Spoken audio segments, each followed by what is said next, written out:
فجعلناها نكالا لما بين يديها وما خلفها وموعظة للمتقين وإذ قال موسى لقومه إن الله يأمركم أن تذبحوا بقرة قالوا أتتخذنا هزوا قال أعوذ بالله أن أكون من الجاهلين قالوا ادع لنا ربك يبين لنا ما هي قال إنه يقول إنها بقرة لا فارض ولا بكر عوان بين ذلك فافعلوا ما تؤمرون قالوا ادع لنا ربك يبين لنا ما لونها قال إنه يقول إنها بقرة صفراء فاقع لونها تسر الناظرين قالوا ادع لنا ربك يبين لنا ما هي إن البقرة شابه علينا وإنا إن شاء الله لمهتدون قال إنه يقول إنها بقرة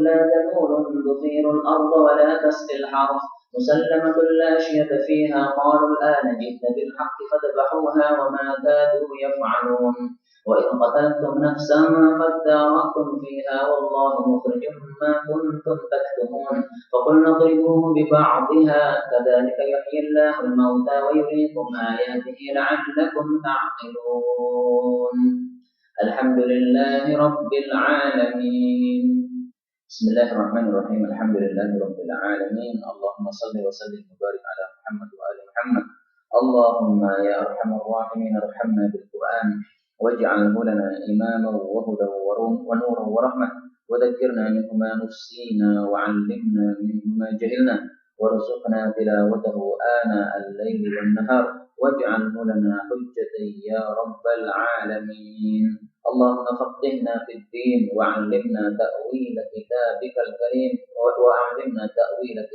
الكريم لا إله إلا أنت سبحانك إنا كنا من الظالمين اللهم آتنا في الدنيا حسنة وفي الآخرة حسنة وقنا عذاب النار وصلى الله وسلم وبارك على النبي محمد والحمد لله رب العالمين. Pada surat Al-Baqarah ayat 65 yang lalu Allah Subhanahu wa taala menceritakan tentang pembangkangan orang-orang Yahudi Bani Israel kaumnya Nabi Musa alaihi salatu wassalam pada waktu yang lalu yang mereka membangkang pada hari Sabtu disuruh untuk tidak mencari dunia tapi malah nekat dengan menggunakan tipu muslihat atau helah yang mereka lakukan. Maka Allah Subhanahu wa taala menyebutkan bahwa mereka disiksa dengan dirubah bentuknya menjadi kera-kera. Lalu Allah Subhanahu wa taala menyebutkan apa fungsi siksaan menjadi kera tadi. Pada ayat yang ke-66 Allah mengatakan maka ja'alnaha kami menjadikan dia itu maksudnya adalah siksaan menjadi kera tadi nakalan sebagai hukuman lima terhadap apa-apa yang baina yadaiha di hadapannya wa ma khalfaha dan apa-apa yang di belakangnya wa mau'izatan dan juga sebagai nasihat lil muttaqin bagi orang-orang yang bertakwa. Dari ayat ini kita bisa ketahui bahwasanya fungsi siksaan Allah Subhanahu wa taala kepada para pembangkangnya itu minimal ada dua. Yang pertama fungsinya adalah sebagai nakalan. Nakalan artinya adalah hukuman dan yang dimaksud adalah hukuman yang membuat kapok orang. Kalau hukuman itu hukuman yang ringan sehingga orang tidak kapok, maka namanya bukan nakalan, tapi hukuman yang biasa, bisa disebut ukubatan. Tapi kalau hukuman yang bersifat mengkapokkan orang sehingga tidak ada lagi yang mau melakukan perbuatan yang semisal, pada saat itulah disebut sebagai nakalan. Karena itu Allah mengatakan apa? Lima baina yadaiha wa ma khalfaha. Untuk umat yang di depan maupun umat yang di belakang. Umat yang di belakang itu maksudnya adalah umat yang sudah lalu. Jadi sebagai nasihat bagi umat-umat yang sebelum Bani Israel yang melakukan pembangkangan itu, dan juga nasihat bagi umat-umat setelahnya, termasuk kita. Maka kita ini termasuk yang lima baina yadaiha, termasuk umat yang setelahnya, yaitu setelahnya para pembangkang tadi. Jadi siksaan itu bersifat nakalan, membuat jera terhadap orang-orang yang akan datang, juga membuat jera terhadap orang-orang yang sudah ada sebelum mereka. Semuanya jera, tidak akan berani lagi melanggar seperti pelanggaran mereka. Kemudian fungsi yang kedua dari siksaan Allah itu adalah mau'izah. justru sebagai nasihat. Tapi yang bisa mengambil nasihat dari siksaan Allah hanyalah al-muttaqin, orang-orang yang bertakwa. Jadi sebenarnya asalnya itu adalah mau'izatan linnas, nasihat untuk semua manusia. Tapi gara-gara yang bisa mengambil pelajaran hanya orang-orang yang bertakwa, maka Allah mengatakan mau'izatan lil muttaqin. Sehingga kata-kata lil muttaqin ini maksudnya adalah untuk menunjukkan akibat atau akibat akhir dari mau'izat tadi. Yang bisa mengambilnya siapa? Al-muttaqin saja. Karena itu, ikhwafillah rahimani wa rahimakumullah, setiap kali muncul siksaan-siksaan di negeri kita, Indonesia tercinta ini, maka hendaklah kita senantiasa mau'izah, mengambil pelajaran dari siksaan itu. Ada tsunami di Aceh, ada gempa bumi di Jogja dan yang lain-lainnya. Nah, itu hendaklah dijadikan sebagai mau'izah. Apa sih yang dilakukan di Aceh supaya tidak terjadi di Klaten? Maka jangan seperti orang Aceh.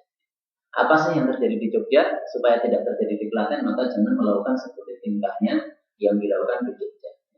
Bukan berarti kita merasa lebih suci dari orang Jogja dan Aceh, bukan ya, tapi mau itu sebagai pelajaran bagi kita semua.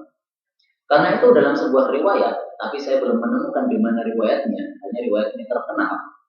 Umar bin Khattab ketika mendengar ada sebuah bencana yang biasa disebut bencana alam menimpa sebuah kaum, maka Umar bin Khattab pada saat menjabat khalifah itu ketika datang kepada kaum itu, maka pertanyaannya hanya satu saja, Mada ahdathtum? Itu aja. Apa yang kalian lakukan itu apa? Tingkah kalian apa? Sehingga kok terjadi gempa di sini, sehingga terjadi tsunami di sini, tingkah kalian apa? Karena Allah Subhanahu wa taala tidak akan berbuat zalim kepada umat manusia. Muncul siksaan itu adalah tujuannya mau'izah lil muttaqin.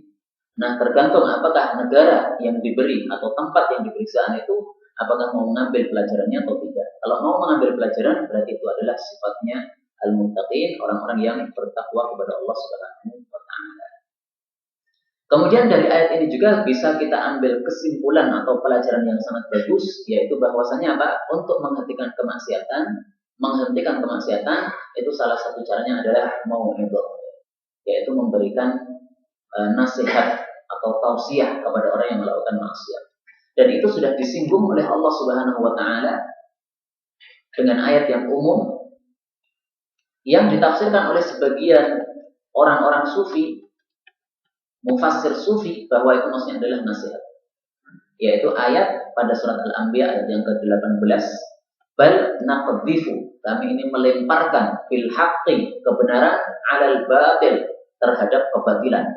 Fayadmaghuhu, maka kebenaran itu menghancurkan kebatilan.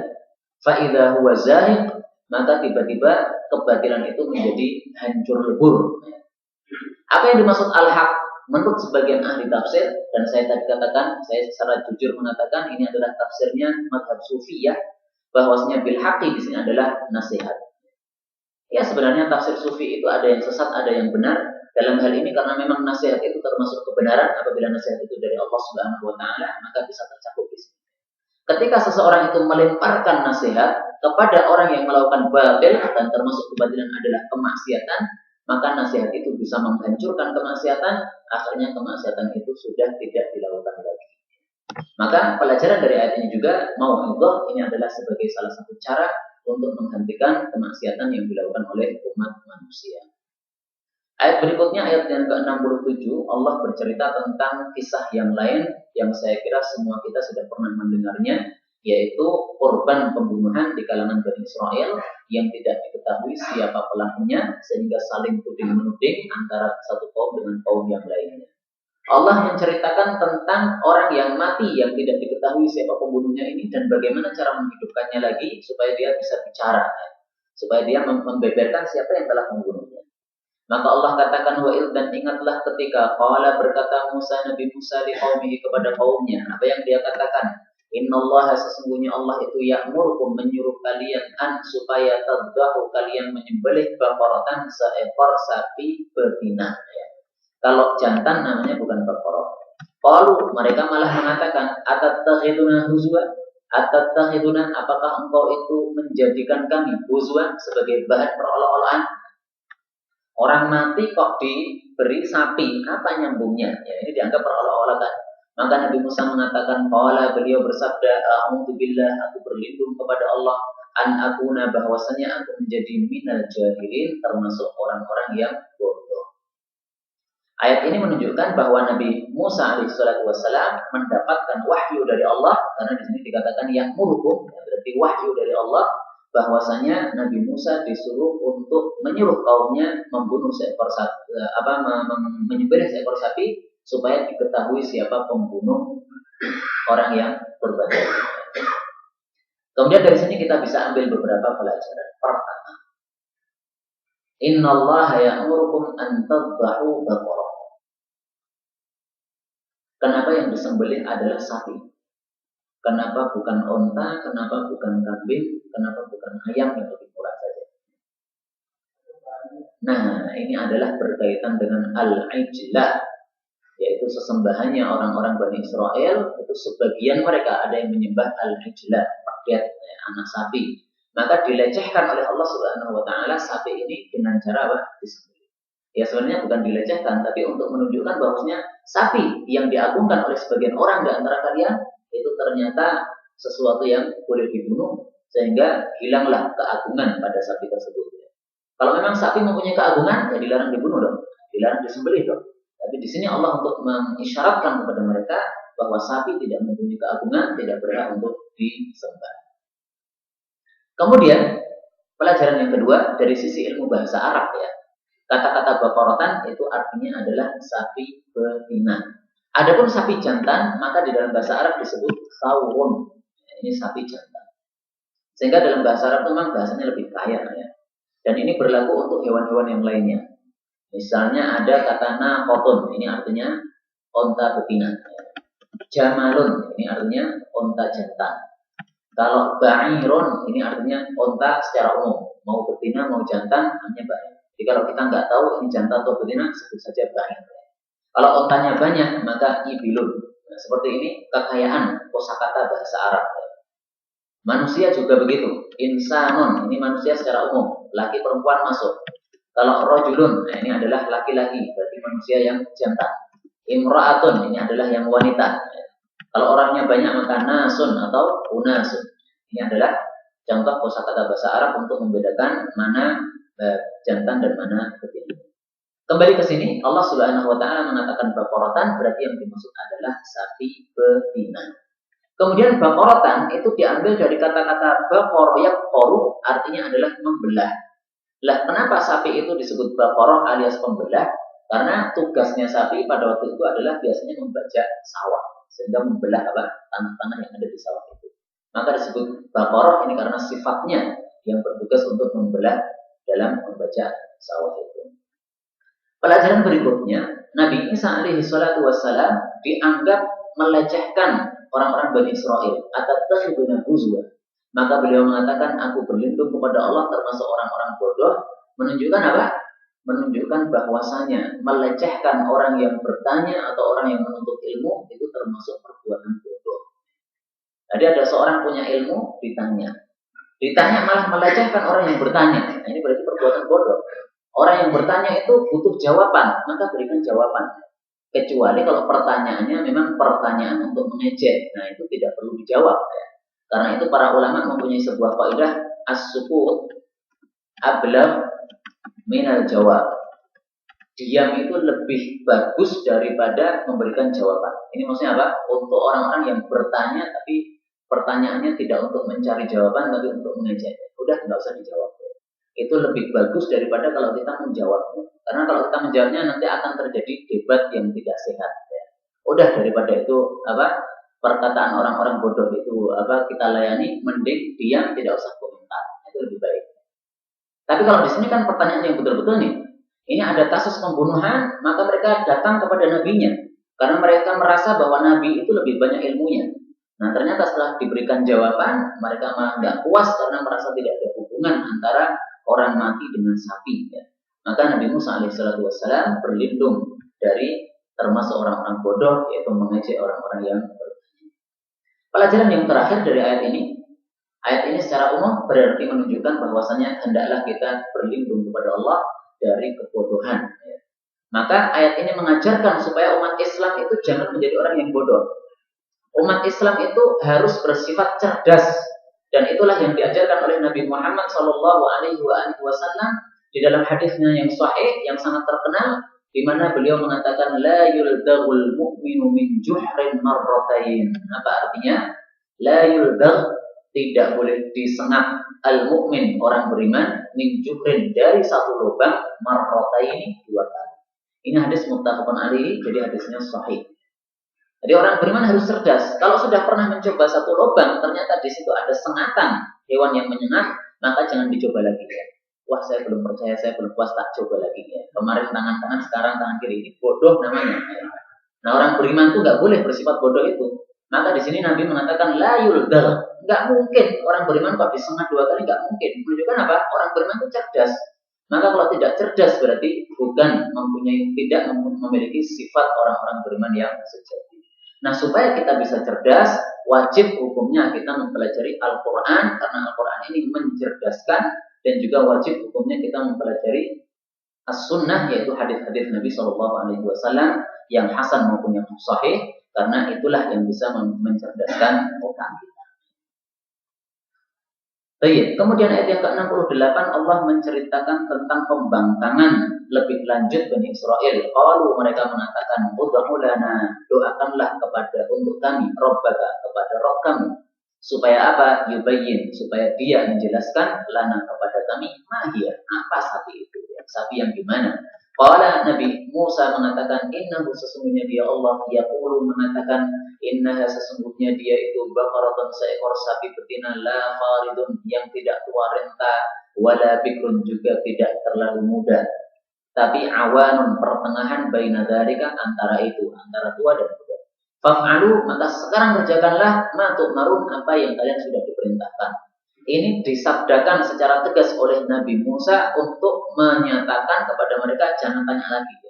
Sekarang kerjakan, jangan tanya lagi. Maksudnya begitu. Tapi ternyata mereka masih saja membangkang sebagaimana disebutkan pada ayat setelahnya nanti. Kemudian dari ayat ini ada beberapa pelajaran yang dapat kita ambil. Yang pertama di sini adalah contoh pertanyaan yang tidak diperbolehkan di dalam Islam. Mahia. Jadi disuruh menyembelih sapi betina secara umum, tapi malah tanya, sapi yang gimana? Ini contoh pertanyaan yang tidak diperbolehkan di dalam agama Islam. Apa kata Nabi Shallallahu Alaihi Wasallam? Kata kuncinya adalah waqathratas su'al. Artinya adalah banyak bertanya.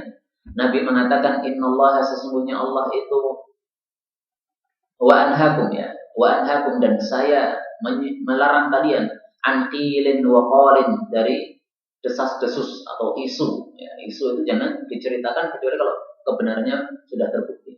Wa kathratis su'al, dan banyak bertanya, wa idha'atil mal, dan menyia-nyiakan harta. Di dalam hadis yang lain ini dinisbatkan kepada Allah. Innallaha ta'ala harrama 'alaikum, Allah mengharamkan 3 hal. Pertama, hukukul ummahat, durhaka kepada ibu, wa wa'dal banat, mengubur hidup-hidup bayi perempuan, wa man'an wahab. Man'an itu mencegah kewajiban yang harus dia lakukan. Wahab itu meminta sesuatu yang tidak menjadi hak kita. Wa karihalakum, Allah itu membenci terhadap kalian 3 hal. Pertama adalah qila wa qal, tadi ya, desas-desus, isu dan sebagainya, gosip dan sebagainya. Wa kathratas su'al, dan banyak bertanya, wa idha'atal mal, dan menyia-nyiakan harta. Nah, contoh kathratas su'al, banyak bertanya, itu adalah contohnya apa yang dilakukan oleh Bani Israil. Bukan berarti kalau ada santri yang hadir dalam pengajian kemudian banyak bertanya itu dilarang, bukan. Tapi banyak bertanya yang dimaksud adalah banyak bertanya yang tidak ada faedahnya. Kalau memang keterangan tidak jelas, kemudian orang banyak bertanya, nggak ada masalah. Saya dulu ketika santri juga sangat banyak bertanya. Sehingga ustadz saya mengatakan, kok kamu banyak bertanya? Mulai sekarang kamu kalau bertanya bayar, ya, nggak gratis. Nah, untuk apa? Untuk menghentikan saya supaya tidak banyak bertanya. Tapi ternyata beliau sebenarnya mendidik saya. Jadi jangan semua pertanyaan itu disampaikan ke gurunya. Cari dulu, itu kan perpustakaan sudah disiapin itu. Nah, itu dicari di perpustakaan. Kalau enggak mendapatkan jawabannya, baru tanya kepada gurunya. Nah, itu sebenarnya apa? Cara beliau mendidik kita supaya banyak membaca pada waktu itu. Kemudian pelajaran yang berikutnya di sini faridun, artinya adalah tua renta. Ya, itu adalah arti yang dipilih oleh kebanyakan ahli tafsir. Ada juga sebagian ahli tafsir yang mengatakan faridun itu maksudnya adalah unta yang sudah banyak melahirkan anak. Jadi usianya muda atau usianya tua nggak peduli, tapi yang penting kalau sudah banyak melahirkan anak itu namanya faridun. Karena faridun ini arti asalnya adalah wasi'un, yang luas. Jadi perutnya itu luas. Gara-gara apa? Sudah sering ngandung terus. Kemudian bikrun ini artinya adalah yang sangat muda. Ya. Ada perbedaan di dalam bahasa Arab antara bikrun dengan bakrun. Kalau bikrun pakai kasroh baknya ini, ya, ini artinya adalah yang terlalu muda. Yang terlalu muda itu maksudnya adalah yang belum bisa dikawini oleh pejantan. Itu namanya bikrun. Tapi kalau menggunakan fathah bakrun, maka ini artinya adalah onta muda, tapi muda yang sudah kuat gitu. Yang sudah kuat artinya yang sudah bisa dikawini oleh hewan pejantan yang lainnya, atau juga hewan jantan yang sudah kuat usianya. Meskipun muda tapi sudah kuat usianya. Itu perbedaan antara bikrun dengan bakrun. Sama-sama mudanya, tapi bikrun itu lebih muda daripada bakrun. Ya. Kasroh itu lebih muda daripada fathah. Nah, seperti ini sering saya sampaikan perbedaan-perbedaan dalam bahasa Arab untuk menunjukkan kepada kita bahwa menerjemahkan kosakata di dalam Al-Quran atau di dalam hadis Nabi itu memang perlu ilmu. Tidak hanya ngawur saja. Saya sudah punya kamus, saya nerjemahkan Al-Quran dengan kamus ini cukup. Nggak bisa seperti itu. Karena kamus Arab Indonesia itu belum mencukupi untuk ilmu tafsir seperti ini. Diperlukan ilmu yang lebih dalam lagi, sehingga paling baik untuk menerjemahkan ayat-ayat Al-Quran, yaitu lihatlah kitab-kitab tafsir Al-Quran yang sudah ditulis oleh para ulama-ulama zaman terdahulu. Nah, ini kan cuma perbedaannya sedikit, Ustaz. Kasroh dengan fathah saja. Jangan diremehkan seperti ini ya. Karena dalam bahasa Arab, la yang panjang dengan la yang pendek, itu kan artinya beda. Pak. Kalau la artinya tidak, kalau la sungguh. Nah, ini banyak orang yang salah. Saya sholat di sebuah masjid di desa saya. Itu imamnya membaca di dalam surat Al-Kahfi ya. Wala taqulanna li syai'in, itu menjadi wala taqulanna li syai'in inni fa'ilun dzalika ghadan. Ini kan merubah ayat ini. Jangan mengatakan saya besok pasti bisa melakukan. Jangan mengatakan seperti itu. Karena Allah belum tentu mengabulkan perbuatan kamu itu ya, mentakdirkan perbuatan kamu. Malah dikatakan wala taqulanna, dan sungguh-sungguh kamu boleh mengucapkan. Ini kan merubah arti. Maka perbedaan yang sedikit jangan diremehkan. Ya. Cuma bedanya sedikit saja. Dan jenengan memang mau tak kasih soto, setelah itu tak kasih soto atau belum. Antara soto dengan soto ini gitu ya. Ini perbedaan sedikit. Baik, ayat berikutnya 68. Qalu mereka mengatakan ud'u lana, doakanlah untuk kami Rabbaka kepada Rabb kamu, yubayyin lana ma hiya. Ini udah gitu. Qalu mereka mengatakan lagi ud'u, doakanlah lana kepada kami Rabbaka kepada Rabbmu, yubayyin lana, supaya dia menjelaskan kepada kami ma launuha, apa warnanya, warna kulitnya. Qala Nabi Musa menjawab, innahu, sesungguhnya dia Allah yaqulu mengatakan, innaha, sesungguhnya dia baqaratun, seekor sapi betina, sofro yang kuning, faqi'un yang cemerlang, launuha warnanya itu. Tasuru menggembirakan atau menyenangkan an-nadhirin orang-orang yang melihatnya.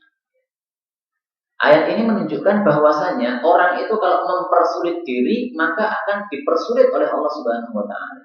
Maka jangan suka mempersulit diri. Nabi Shallallahu alaihi wasallam telah mengatakan halakal mutanatti'un. Hadisnya sahih disebutkan oleh Al-Imam An-Nawawi di dalam kitab Riyadhus Shalihin. Halaka pasti binasa al-mutanatti'un, orang yang mempersulit diri. Allah Subhanahu wa taala menyuruh A, sudah lakukanlah A, enggak usah ditambahi A plus, enggak usah. A ya udah A gitu aja. Ini hadis riwayat Muslim, maka hadisnya sahih. Binasa orang-orang yang mempersulit diri sebagaimana dilakukan oleh Bani Israil ini. Mempersulit diri, maka mereka malah kesulitan di akhirnya. Kemudian ada beberapa bahasan dari ayat ini. Yang pertama, kata-kata sofra itu artinya adalah apa? Kuning. Itu adalah menurut seluruh ahli tafsir kecuali satu orang mufassir yang namanya adalah Al-Imam Al-Hasan Al-Basri. Ini termasuk ulama ahli hadis dan ahli tafsir yang terkenal dari tabi'in. Dia mengatakan sofra ini artinya bukan kuning tapi hitam.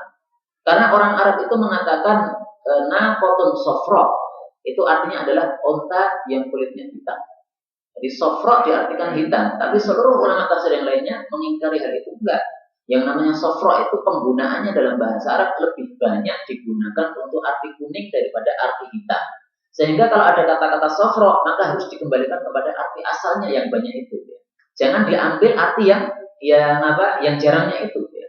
Boleh sofrok digunakan untuk hitam, tapi kan bukan untuk sapi, itu kan untuk nakoh, ya, untuk onta. Untuk onta itu apa? Yang biasanya warnanya tidak hitam. Nah, ketika dia berwarna hitam, malah disebut apa? Sofrok. Nah, itu wajar kayak gitu tuh. Ya. Seperti teman saya, saking kulitnya itu brokelnya bukan main, itu dia disebut Mas Mulus. Ya. Sampai sekarang panggilannya juga Pak Mulus. Padahal karena apa? Kulitnya itu saking brokelnya gitu. Nah, itu dinamakan dengan apa? Nama yang sebaliknya. Nah, mungkin onta ini juga begitu. Onta itu kan wajahnya nggak ada yang hitam nih. Nah, begitu ada yang hitam malah disebut dengan nama yang sebaliknya, sofro. Maka yang benar sofro di sini adalah artinya kuning, sebagaimana ditetapkan oleh para ahli tafsir yang lain-lain. Kemudian Ibnu Abbas ketika membaca ayat ini, innaha baqaratun safra faqi'un launuha tasrun nadirin, beliau mengatakan bahwasanya orang itu kalau pengen jiwanya itu selalu senang, selalu bahagia, maka hendaklah dia memilih warna safra, warna yang kuning, tapi kuningnya yang faqi'un launuha, yang cerah. Sehingga kalau pengen orang itu mudah gembira hatinya, ya cat rumah itu dibikin kuning. Kemudian pakai baju yang kuning, pakai motor beli motor ya yang kuning. Tapi kuning yang fakih, ya, yang cemerlang, gitu. Bukan kuning yang tidak sempurna. Sehingga malah seperti ini kuning kan yang kurang niat nih ya, Pak. Sehingga malah rada lesu gitu ya.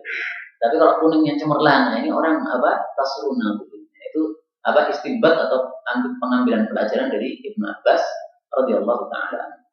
Tapi sebenarnya warna yang disukai Nabi itu yang ada di sahihnya hanya dua. Yang pertama adalah putih, yang kedua adalah hijau. Adapun kuning, maka saya belum pernah mendapatkan dalil Nabi menyukai warna kuning. Tapi itu hanya sekedar istinbat dari Ibnu Abbas radhiyallahu taala. Kemudian ayat 70, qalu mereka mengatakan, ud'u lana, doakanlah kepada kami Rabbaka, kepada Rabbmu, yubayyin, supaya dia menjelaskan lana kepada kami, mahia, apa itu sapi. Sapi yang di mana? Innal baqara, sesungguhnya sapi-sapi, maksudnya sapi-sapi yang lain, tasyabaha, itu menjadi rancu alaina terhadap kami. Jadi sifat-sifat yang tadi sudah disebutkan oleh Nabi Musa itu dirasa kurang jelas. Wa inna, dan sesungguhnya kami, nah ini kalimat yang baik. Insya Allah, apabila Allah berkehendak, lamuhtadur, sungguh kami akan mendapatkan hidayah. Gara-gara kalimat baik ini, insya Allah, maka akhirnya berhentilah pertanyaan mereka. Coba kalau mereka tidak mengucapkan wa inna insya Allah ini, Pak, ini nggak akan berhenti pertanyaan, terus berlanjut terus ya. Karena itu ayat ini sekaligus menunjukkan pentingnya orang mengucapkan insya Allah untuk perbuatan-perbuatan yang akan datang. Ya meskipun hati kita sudah meyakini bahwa perbuatan yang kita niatkan itu pasti insya Allah, tapi alangkah baiknya kalau dimunculkan di dalam mulut kita. Insya Allah saya akan ngajar. Saat bisa ngajar, jangan hanya bisa ya. Insya Allah bisa. Itu lebih baik. Karena ucapan insya Allah ini menyebabkan orang itu bisa mendapatkan apa yang dia inginkan, sebagaimana disebutkan di dalam ayat ini, diisyaratkan dalam ayat ini. Bahkan juga disebutkan oleh Nabi Shallallahu Alaihi Wasallam di dalam hadis yang sahih bahwasanya ucapan insya Allah itu menyebabkan orang terbantu untuk mendapatkan keperluannya. Kata kuncinya kalau nggak salah garokan dalam hadis yang sahih tentang kisahnya Nabi Sulaiman alaihissalam. Nah ini. Qala Sulaiman bin Daud. Nabi Sulaiman bin Daud suatu saat mengatakan, sungguh betul-betul malam ini saya akan menjima atau mengumpuli istri saya yang berjumlah 100 orang semuanya satu malam ini. Tapi ini khusus untuk Nabi Sulaiman, Pak. Kalau jangan mati langsung. Yang setiap istri itu akan melahirkan faris, seorang ahli kuda, ahli penunggang kuda yang dia akan berjihad fisabilillah. Maka Nabi Sulaiman ditegur oleh temannya, yang temannya ini adalah malaikat. Katakanlah insya Allah. Lah Nabi Sulaiman malah lupa untuk mengucapkan insya Allah. Jadi waktu itu mungkin lagi sibuk ngapa gitu ya, tidak mengucapkan insya Allah. Maka akhirnya malam itu beliau mengumpuli satu persatu, tapi ternyata dari 100 istri tadi tidak ada yang hamil, illa imra'atun wahidah, kecuali satu orang istri saja. 99-nya nggak ada yang hamil. Yang hamil itu ja'at bisyidqi insanin, itu melahirkan anak yang separuh. Maksudnya separuh itu nggak sempurna gitu. Anak yang cacat gitu. Ya nggak bisa jihad fisabilillah karena cacatnya. Maka Nabi kemudian berkomentar, walladzi nafsu Muhammadin biyadihi, ini adalah sumpah yang sangat kuat kata ulama. Demi zat yang jiwa Muhammad ada di tangannya. Maksudnya saya sumpah, kalau sumpah saya bohong, saya akan direnggut oleh Allah. Lau qala, seandainya Nabi Sulaiman mengatakan insya Allah, lam yahnah, pasti dia tidak akan merusak sumpahnya. Maksudnya apa? Pasti dia akan mendapatkan apa yang dia inginkan. Wakana, dan adalah insya Allah itu darokan, itu menyebabkan mendapatkan lihajatihi terhadap keperluannya. Ini hadis muttafaqun alaihi, jadi derajatnya pasti sahih. Karena itu marilah kita membiasakan diri mengucapkan insya Allah. Saya sudah sering menghadiri pengajian-pengajian di mana-mana. Nah ternyata yang paling sering atau paling banyak mengucapkan insya Allah dari komunitas-komunitas umat Islam yang saya temui itu adalah jamaah tabligh. Saudara-saudara kita di komunitas jamaah tabligh itu sering sekali mengucapkan insya Allah, insya Allah, insya Allah. Di dalam musyawarah kan sering ada. Ya. Nah itu setiap kali ada pembicaraan ada perkataan insya Allah-nya. Ini mengamalkan hadis ini dan juga mengamalkan isyarat dari ayat yang kita pelajari ini, bahwa orang yang mengucapkan insya Allah maka insya Allah akan mendapatkan apa yang dia inginkan. Orang-orang Bani Israel mengatakan insya Allah kami akan mendapatkan hidayah. Ternyata benar, setelah itu mendapatkan hidayah. Qala, Nabi Musa mengatakan innahu, sesungguhnya dia Allah yang mengucapkan innaha, sesungguhnya dia baqaratun, seekor sapi betina la dalulun, yang tidak rendah. Rendahnya itu gimana? Ditafsirkan kalimat berikutnya, yaitu tufirul arda, membajak sawah. Jadi ini sapi yang istimewa yang tidak boleh membajak sawah. Wala, dan tidak boleh pula tasqi, meminumi al-hartha, mengairi al-hartha, ladang. Digunakan untuk mengangkut air, mengairi ladang nggak boleh. Musallamatun, yang diselamatkan, yaitu diselamatkan dari pekerjaan-pekerjaan yang tadi itu. La syiyata, tidak ada warna lain fiha, di dalamnya, di dalam kulitnya. Kalau mereka mengatakan al-an, sekarang jita bil haq, kamu telah datang dengan kebenaran. Maksudnya apa? Sapinya sudah jelas, itu tok, nggak ada sapi yang lain.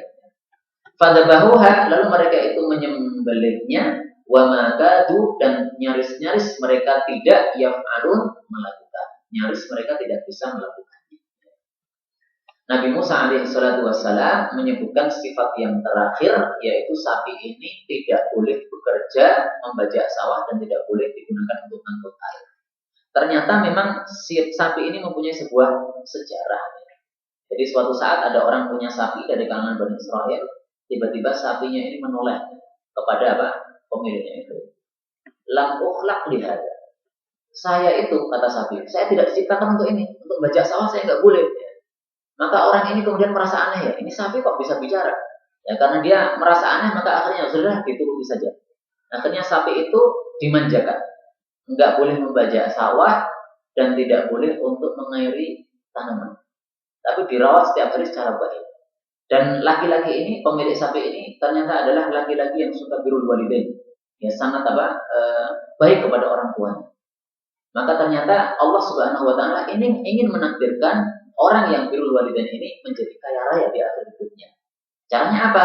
Ya, ternyata sapi inilah yang kemudian dibeli oleh Bani Israel, dan ternyata dia memang memberikan harga yang sangat mahal untuk sapinya ini, sehingga setelah kejadian ini orang itu menjadi orang yang sangat kaya raya. Ini adalah sejarah dari sapi tersebut, tapi ini diceritakan di dalam Israiliyat, ya boleh kita ceritakan tanpa diyakini kebenarannya. Adapun Al-Quran tidak menyebutkan sejarah sapi ini secara mendetail, karena itu tidak begitu penting. Kemudian ada beberapa pembahasan dari ayat ini. Yang pertama, musallamah, diselamatkan. Ada beberapa tafsir. Tafsir yang lebih saya sukai adalah diselamatkan dari pekerjaan-pekerjaan dunia, karena sebelumnya sudah disebutkan pekerjaan dunia ini. Tufirul arda wala tasqil harth. Tafsir yang kedua, musallamah, diselamatkan, yaitu dari aib, tidak ada cacatnya sama sekali. Ekornya, semuanya, itu anggota tubuhnya adalah sempurna semuanya. Tafsir yang ketiga mengatakan musallamah, diselamatkan, yaitu diselamatkan dari pencurian, alias ini adalah hewan halal, bukan hewan dari sebab pencurian. Tapi saya kira tiga tafsir ini semuanya bisa dikumpulkan, artinya ya musallamatun itu mencakup tiga itu semuanya. Tapi yang paling dekat insya Allah adalah tafsir yang pertama, karena sudah disebutkan di sebelumnya apa? Tasqil arda, tufirul arda, pada tasqil harth. Kemudian al-ana ji'ta bil haq. Orang Bani Israel mengatakan kamu sekarang membawa kebenaran. Dari mana Bani Israel tahu bahwa itu kebenaran? Apakah berarti ketika Nabi Musa itu sebelum mengucapkan ini itu membawa kebatilan? Jawabnya adalah bukan. Jadi cipta bil haq, kamu membawa kebenaran itu maksudnya adalah kebenaran versi Bani Israel. Jadi Bani Israel itu melihat kalau sifatnya adalah kuning cemerlang warnanya itu masih banyak sapi yang kayak gitu. Sehingga kami mau milih satu itu nggak bisa. Tapi kalau sudah engkau sebutkan yang sifatnya ini tidak membajak sawah dan yang lain-lain ini, nah ini baru jelas bahwa sapinya memang hanya satu itu yang punya sejarah dari itu yang bisa ngomong itu. Kami sudah tahu cerita tentang sapi itu, maka dikatakan cipta bil haq, kamu membawa kebenaran, yaitu sapinya sudah jelas, tidak ada sapi-sapi yang lainnya. Maka mereka setelah itu baru menyembelihnya, tapi nyaris mereka tidak bisa melakukannya. Apa yang dimaksud mereka nyaris tidak bisa melakukan? Tafsir yang lebih saya sukai adalah maksudnya karena saking mahalnya harga sapi itu. Saking mahalnya harga sapi itu, mereka nggak bisa membelinya. Nah, nggak bisa membelinya, maka nyaris tidak bisa melakukannya. Karena pemilik sapi ini memberikan syarat, kamu boleh membeli sapi saya ini, tapi karena saya ini sapi yang sangat mahal sekali, yang mempunyai keistimewaan bisa bicara, sebenarnya saya nggak mau jual. Kalau memang dibutuhkan untuk menyibak pembunuhan orang ini, maka saya memperbolehkan, tapi kamu harus membayar emas seberat 10 kali lipat beratnya sapi ini. 10 kali lipat, Pak. Emas itu ya. Nah, nggak bisa kita bayangkan gimana itu ya. Tapi karena memang Bani Israel waktu itu butuh banget ya, pengen mengetahui siapa pembunuhnya ini, ya dibeli juga. Maka itulah dikatakan oleh Allah, wa ma kadu ya. Kemudian ayat setelahnya, ayat 72, insya Allah kita lanjutkan pada pertemuan yang akan datang. Tapi sebenarnya ayat 72 ini letaknya sebenarnya sebelum kisahnya Nabi Musa dengan sapi tadi. Karena ini kan bicara tentang qataltum nafsan, kalian membunuh jiwa. Pembunuhannya itu kan sebelum sapi tadi. Tapi seringkali dalam Al-Quran seperti ini ya. Jadi kejadian itu dibalik urutannya, akan tetapi sebenarnya kejadiannya itu adalah yang disebutkan belakangan itu lebih jauh. Seperti ini banyak, dan besok akan kita jelaskan kenapa dibalik seperti ini. Fungsinya apa dibalik-balik seperti ini. Wallahu ta'ala a'lam bishawab. Subhanallah wa bihamdihi, asyhadu an